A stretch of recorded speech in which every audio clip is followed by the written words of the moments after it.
Do you want to succeed in your professional life? To win championships, professional athletes do not only prepare with physical training, but also mental training. And working in professional services can at times feel like high-performance sports as well. The environment is demanding. Pressure from colleagues and clients at times can be high. So there's a lot to learn from mental coaching of professional athletes. And it's my pleasure today to be invited by Inverto. And I'm talking to two colleagues at Inverto who have a lot to say about this topic. Afsaneh, pleasure to meet you. Can you kindly introduce yourself? Pleasure is all mine. Good to have you here, Heinrich. My name is Afsaneh. I'm internal mental coach at Inverto and co-founder of the Wellbeing initiative. And my mission is to support my colleagues in activating their resources to better deal with challenging situations. Thank you, Afsaneh. And the other colleague I have the pleasure to meet today is Kevin. Can you kindly introduce yourself as well? Thank you, Heinrich.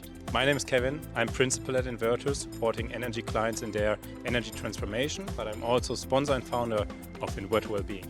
As one of the first consultancies, Inverto with Afsaneh is offering the employees an internal, full-time mental coach. Employees can approach Afsaneh without a complicated approval process to discuss their issues and be guided to solutions in confidential one-on-one coaching sessions. This program is open to all employees at Inverto across all ranks. And when founding the Inverto Wellbeing initiative, Afsaneh and Kevin, who is also a professional referee, recognized that there are many parallels between high-performance sports and consulting. It is not only athletes who can benefit from mental coaching, this is very much true for employees as well. And so in this video, we'll explore 4 scenarios that draw on parallels between high-performance sports and consulting. And Afsaneh will share some practical methods that might help you as well to improve your mental and emotional resilience to challenging situations. So let's review a few of these situations. What can we learn from professional sports for consulting work? I think if we use a typical soccer match, 90 minutes, and a normal project, also in a short time frame. If I'm as a referee on the pitch and I did a mistake in the first half, I go to the locker room and see on my cell phone immediately that I did a mistake. But the show must go on, so you have also to deliver the second half of the game. And let's take a normal project. At the very beginning you made a mistake. The show must also go on there, right? And there are also some techniques you can learn from, but how can we do it? So this definitely reminds me of countless situations I also experienced during my consulting career. I was working on Excel models, on faulty models, some wrong numbers coming from that were shown to the clients. That definitely doesn't feel great. Any advice, Afsaneh, for these types of situations? Yeah, I can fully relate. I think this is a very classic situation everyone finds themselves in. What I can apply here is 2 different techniques that you could try, right? Because you mentioned it didn't feel good, right? Yeah. So where's this feeling coming from, and are you aware of your thoughts? So my recommendation would be, once you observe yourself in a kind of overthinking spiral, because this is what usually happens, right? So you wake up in the middle of the night and you think of the mistake you made, right? Definitely happened to me countless times. Yeah. And the question is, how can you better deal with this type of overthinking? And it's all about creating a muscle of self-awareness to become aware of what you're telling yourself. And a tool that I can recommend here is the thought tracker. And this means you just take a sheet and you write down what was the situation about. Yeah, so when did it occur, what happened, who was involved, so stick to the facts. And then the other column will be about your thoughts. So what story did you tell yourself? I think we are all very great storytellers, right? And so a fact would be, I made a typo, for example. And an interpretation or a thought that can come up to your mind is, I cannot do my work, I'm horrible at my job, yeah? And then really to challenge that, is this really the truth? And then you try to find a positive aspect, at least one positive aspect that you can, for example, learn from that situation. So making a mistake, it can lead you to a development, right? So to improvement, because this mistake will never happen twice, right?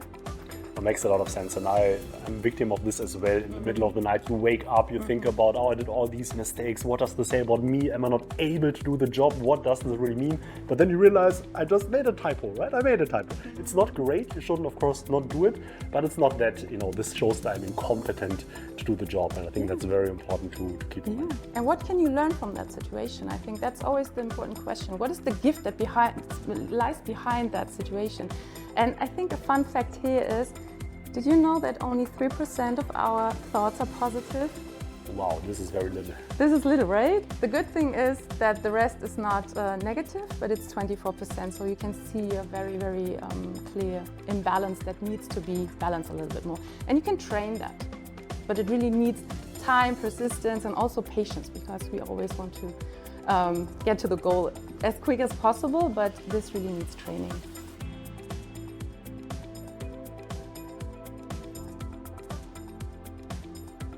Another situation, if you're on the pitch and you have a conflict with a player or a coach, but you still have to work with him and not against him, you can also have the similar situation on your project, right? If you have a conflict with a stakeholder, how can you deal with him and how can you prevent it that it impact your personal life? This can, of course, happen all the time. I'd say it's very human that with some people you get better along than with others. So you feel like, hey, there's a certain tension maybe or something that stands in between you and the other person.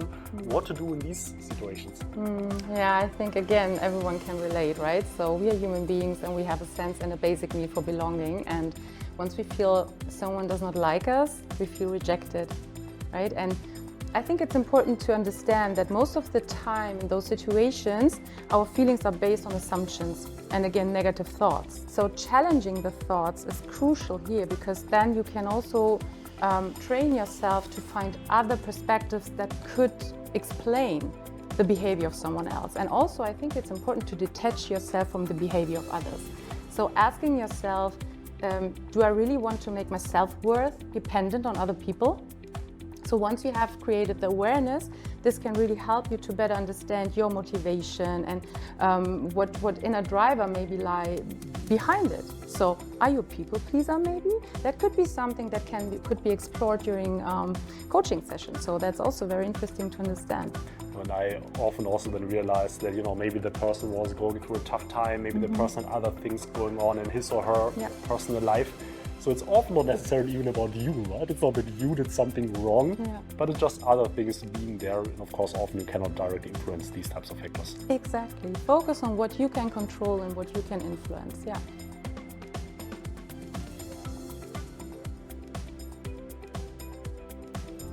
I can only imagine that as a referee, you also get very regularly and critically evaluated. And sometimes there might be a negative streak that goes on throughout a full season, right? Absolutely, and this is also what can happen in your work as a consultant. You get frequently feedback, and then the question is, how can you take the most out of it? How can you, on the one hand, avoid that this impact your motivation and your personal growth negatively, and on the other hand, that you learn as much as you can to further evolve and to further develop yourself.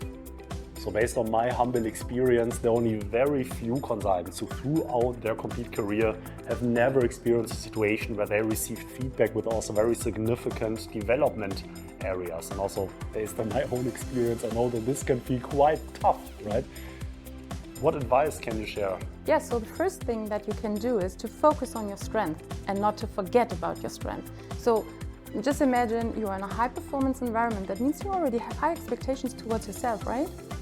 Absolutely. Yeah, and still you want to develop, and for development you really need also areas for improvement, and that can be a tool or that can be ideas that can really support you in order to improve and to become the best version of yourself. And what is super important to get there is to really be aware of your strength and also to celebrate your successes.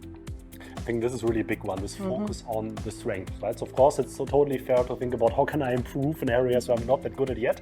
But in the end of the day, it's also important to realize what are the areas where you already shine, right? And I'd say the best careers are built on really capitalizing on these strengths that you have, of course also developing yourself, but not losing sight of where you're really good at. Absolutely. I mean, it's quite easy to starting to doubt yourself in general, and focusing on your strength can be super helpful. And maybe one tool that can support you with this is to keep a success diary. That means take 10 minutes by the end of each working week and write down your 3 major successes. And this is something that can help you to close the week with a positive mindset and also to focus on, okay, there are things that I'm really good at.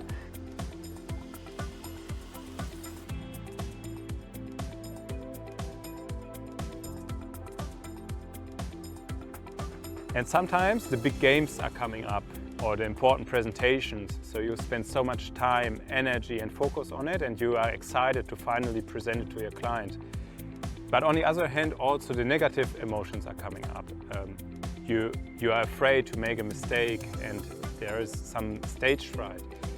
So how can you avoid that those negative emotions impact your performance?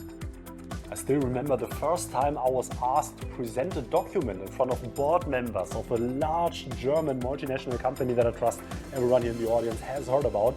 And of course we were well prepared, we prepared some good analysis, a strong document, but I felt so nervous, I was so anxious. So stage fright, what do you do about this, Afsaneh? Yeah, that's an important one, right? So yeah, there are different things to consider. So I think one technique that can be used here is visualization. So that's a common one in high performance sports. That's where athletes, for example, just imagine and see it in front of their eyes how they already accomplish a specific goal. Yeah, so they really tune into it, how it feels like to apply specific skills. And if you do that on a regular basis, it's much easier to really reconnect with those feelings and makes it much easier to apply them in the specific situation. That's one thing you can use. Yeah? Another technique that I would like to explore here is creating performance routines. So do you have any performance routines? So what I like to do are dry runs, right? So in front of important presentations, I really take a moment, go in a different room or something like this and just think about the key sentences I want to say, the train of thought that I want to share. And for me it really helps, even though I'm already familiar with the content, to actually say it once, because then it's easier to just go with the same wording also in the presentation. Yeah, that's great. I mean, it's all about preparation, right? So what you can do to add on that is also to prepare mentally. So there are different techniques, for example, applying breathing techniques. Yeah, those are very effective. You don't need any other tools and you don't need too much time. So what you can try, for example, is the box breathing. Have you heard of that before? I have not. Okay, so it's a technique where you breathe in an equal count. So you inhale on a count of 4, hold the breath for 4, exhale for 4, and hold the breath for 4. And this gives you balance, yeah? So it gives your body balance and your nervous system, and you feel much more grounded. So this is also very helpful to prepare mentally in order to perform at your best during the presentation, for example. And another technique would be to apply the power pose. Have you heard of that? That's something like this, right? Exactly. So it's important, like, to open the feet in the hip-width distance, to keep your arms like this and your hands, and to open the chest and to lift your chin slightly. And once you stand like this for 2 minutes, you can feel how the stress gets less. So something that I can really recommend. Try this all next time. Thank you, Afsaneh.